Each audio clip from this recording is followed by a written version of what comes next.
Cheguei a Santa Cruz de la Sierra, na produção da quarta etapa desse estudo de pesquisa científica e espiritual nascentes da crise.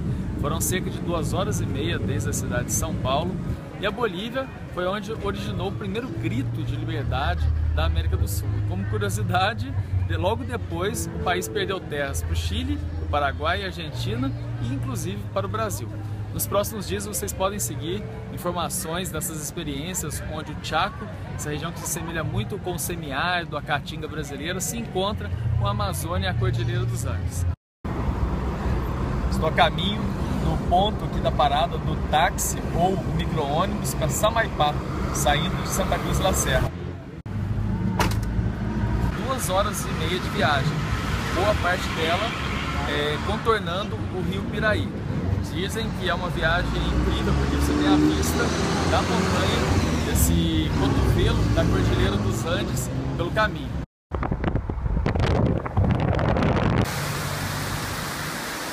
Na estrada de Santa Cruz de la Sierra para Samaipata, essa queda d'água maravilhosa que ajuda a formar o rio Piraí. Estamos a cerca de 1.300 metros de altitude e esse bioma assemelha muito à Mata Atlântica que a gente tem no Brasil. Deste lado, a face sul do Parque Nacional Amboró é muito caracterizado pelo vento frio. Já do outro lado, na face norte do parque, já é quente, devido à influência da Amazônia.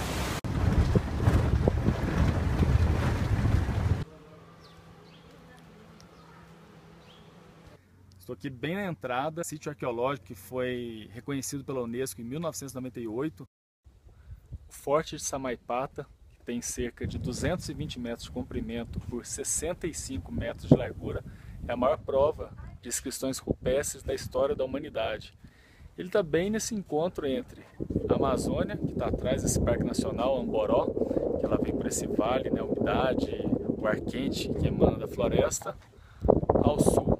Tem esse vento mais gelado, que é onde tem parte da Cordilheira dos Andes, assim como ao oeste. E o Chaco está aqui nessa direção, onde fica Santa Cruz de la Sierra. Chegada à cidade de Sucre, primeira a ser constituída na Bolívia, pelos espanhóis no caso, né?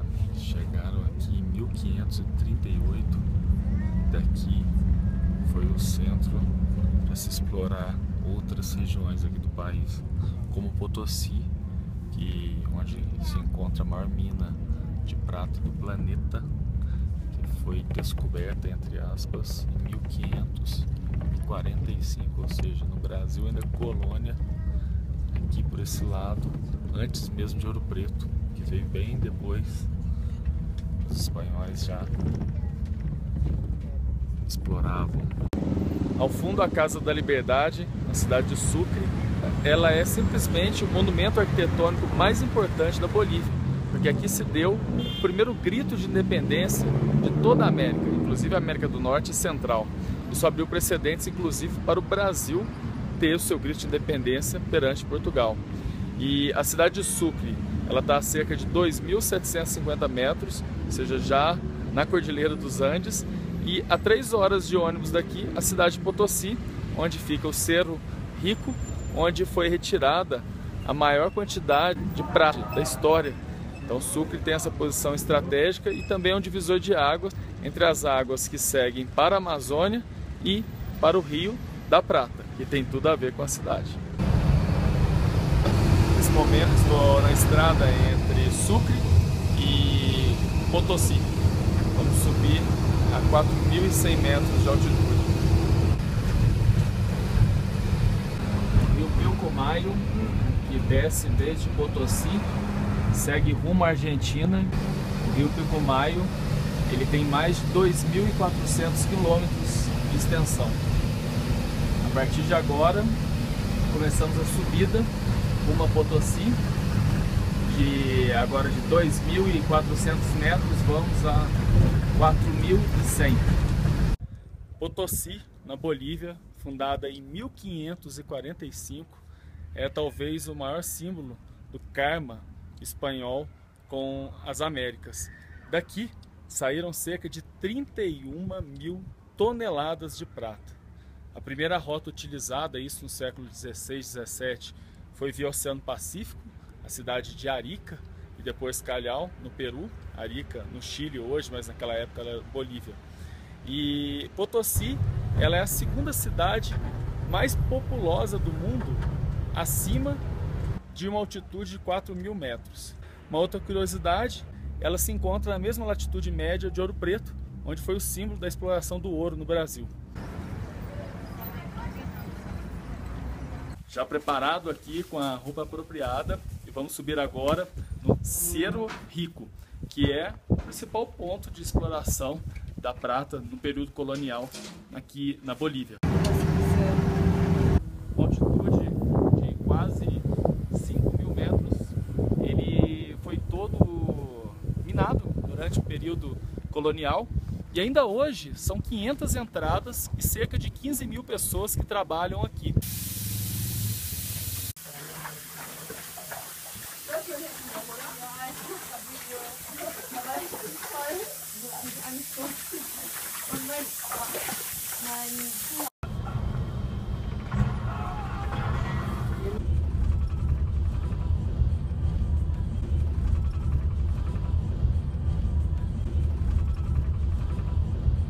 Cochabamba é uma das cidades mais populosas da Bolívia. Ela está localizada em meio a um vale.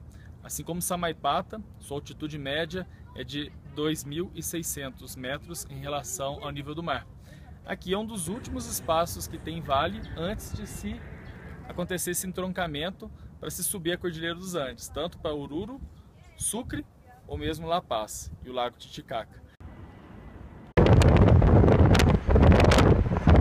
Em carro, com 1 hora, a gente chega no ponto mais alto dessa transição entre a Cordilheira dos Andes e a Amazônia. Estamos a cerca de 3.700 metros de altitude e é muito interessante porque o lado de lá, em Chapare, que é uma província que pertence aqui a Cochabamba, que termina ou começa a Amazônia. Essa transição dada pela diferença de altitude.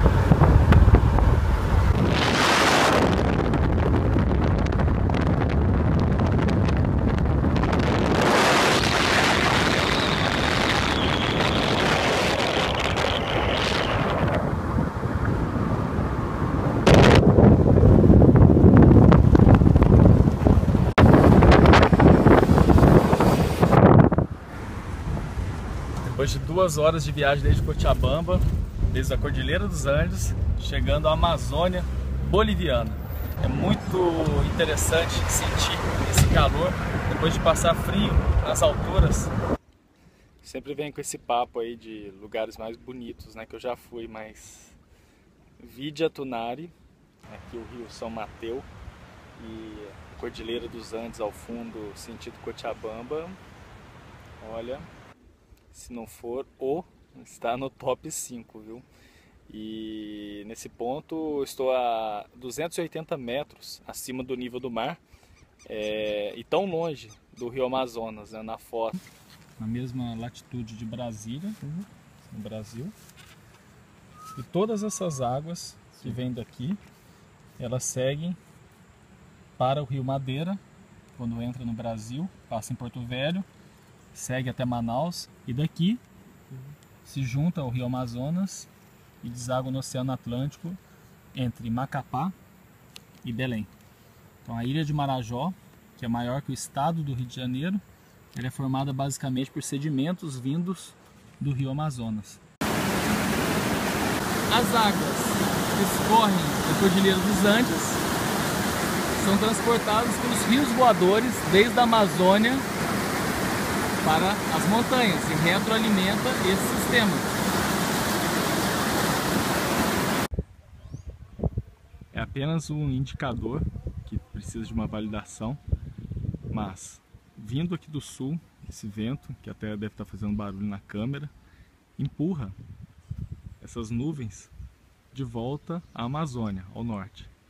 Tanto que essa linha que se vê no céu, praticamente uma linha reta, e depois o céu todo aberto, sem nenhuma nuvem, indica que estamos em uma frente fria. Mas, pelas laterais aqui da Cordilheira dos Andes, principalmente vindo do oeste, daqui para cá, entra uma nova umidade da Amazônia. E logo mais, o vento frio dos Andes e do sul da Argentina e do Chile retomam essa massa fria. A umidade é tão alta nesse ponto de Vidja Tunari que talvez vocês nem consigam observar, mas o sol está a pino e tem umas pequenas gotinhas de chuva que estão caindo aqui. Eu estou sentindo no corpo, né? Talvez, dependendo do ângulo, dá para vocês terem uma ideia, mas é quase uma umidade 100%, né? Se a chuva não cai, como uma chuva como a gente conhece, pela umidade ela chega para retroalimentar esses rios tão pequenos que tem aqui, né? Então essas são as magias dessa geografia, né, do planeta, quando a gente começa a compreender que a gente está falando de um ciclo que é fechado, né? Tudo está circulando. Então, como que essas águas chegam rio acima? Por meio desses rios voadores.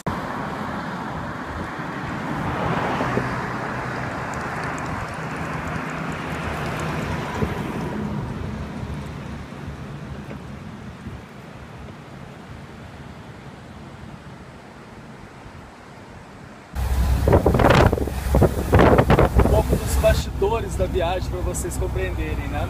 Estou aqui no caminhão com o senhor Angel e o Alberto, o condutor, e a gente está fazendo essa viagem no sentido de Santa Cruz de la Sierra. Eu compartilhei com eles sobre o projeto e aqui na minha mão tem um mapa, também as anotações a cada rio. Eu estou fazendo as anotações do tamanho, a coloração dele, para que depois, com o auxílio de Google Earth, Google Maps e outras pesquisas, eu possa assimilar melhor onde fica o Parque Nacional Carrasco, que está aqui à nossa direita, e mais à frente o Parque Nacional Amboró. E assim buscar identificar o ponto onde cruza por um vale a Amazônia até chegar a Samaipata, nesse local de transição, o Chaco, os Andes e a Amazônia. Então, para vocês entenderem que na boleia do caminhão também acontece essa pesquisa. E conversando com essas pessoas incríveis que conhecem como ninguém essa estrada rumo a Santa Cruz de la Sierra. Já no departamento de Santa Cruz, estou em Japacani, que o nome vem do próprio rio, Japacani, que está aqui no horizonte. Ele é marcado por ser arenoso, uma areia que parece mais que eu estou numa praia do que na Amazônia. E outra característica é esse vento muito forte, que nesse momento predominantemente quente e úmido vindo do norte, vindo da Amazônia.